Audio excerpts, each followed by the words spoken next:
Почитувани, повеќе медиуми побара од мене мислење за оваа состојба.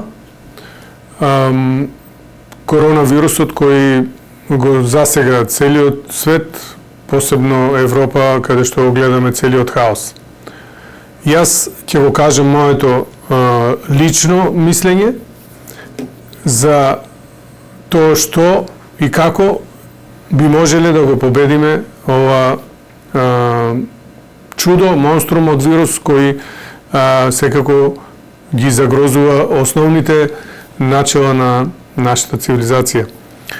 Значи, по она што јас имам дојдено до сознание, бидејќи сите сега читаме, правиме, пустиме се што можеме да осознаеме за оваа болест и за овој вирус, е докажано дека тој живее и како главен природен ресурс е лилјакот, слепиот миш, како се вика, и кај него тој живее, меѓутоа животното, бидејќи е исто така цицач, како и ние, не се разболува од него.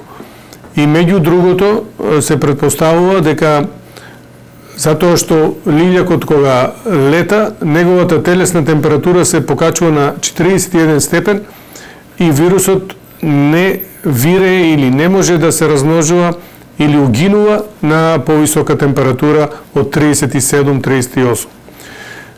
Од друга страна, и се досега што најголемиот проблем и најголемиот пробив на епидемијата почна од луѓе кои биле на скијање, кои се биле во ладните предели, и докажано е дека тој се населува во устната шуплина, во носот, и тамо живее на така наречен поладен воздух.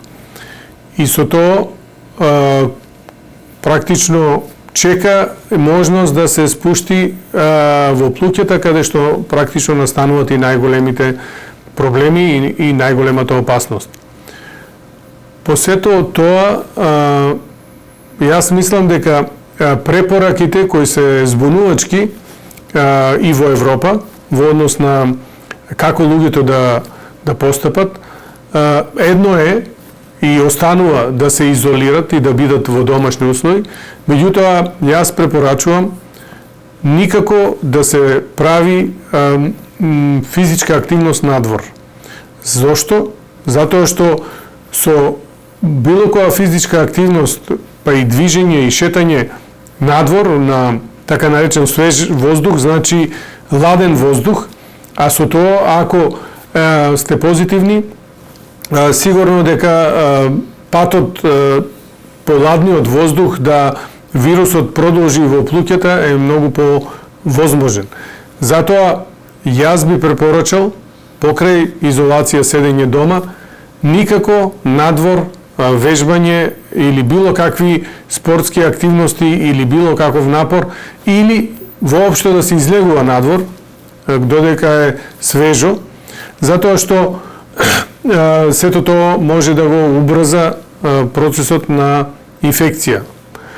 Од друга страна, излегувањето надвор и ако е морално, тогаш може би многу повеќе ќе ве заштити шал, топол шал околу вратот да дишите преку него, отколку она што го гледам по улиците да се шета со маски кои буквално нема никаква заштита, поготово во надворешна средина. Така да, тоа е едното. И другото, уште поважно, што е исто така моја препорака, изведено од ова, ви препорачувам на сите да инхалирате неколку пати на ден. Инхалирајте, така да кажам, било што. Инхалирајте некој чај или дури во топла вода, во жешка вода, ставите и оно што ви е најомилено да го миришите, ставите кафе, ставите, ако сакате, алкохол, виски, не е битно тоа што ќе ставите, битно е да инхалирате топол воздух, врел воздух, со тоа да овозможите да нема можност вирусот да се развива понатаму и да воопшто дојде до плуќата. Можеби со таа повисока температура вирусот воопшто и не може да се развива на слузокожата, во носот, во устата и во плуќата поготово. И можеби таа висока температура и 3, 4, 5 пати на ден инхалации не само што ќе го спречат, него можеби и ќе го убијат. Никој не знае. Тоа е моја теорија, не знам дали ќе профункционира, меѓутоа многу брзо ќе може да ги воспоставиме и контролите на сите позитивни луѓе кои ќе го направат сето ова и за недела дена пак ќе ги тестираме и ќе видиме дали се уште позитивни или веќе се негативни. Ако тоа се покаже како такво, можеби е некоја превенција која и текако ќе допринесе сета оваа состојба што побрзо да се нормализира. Ви благодарам.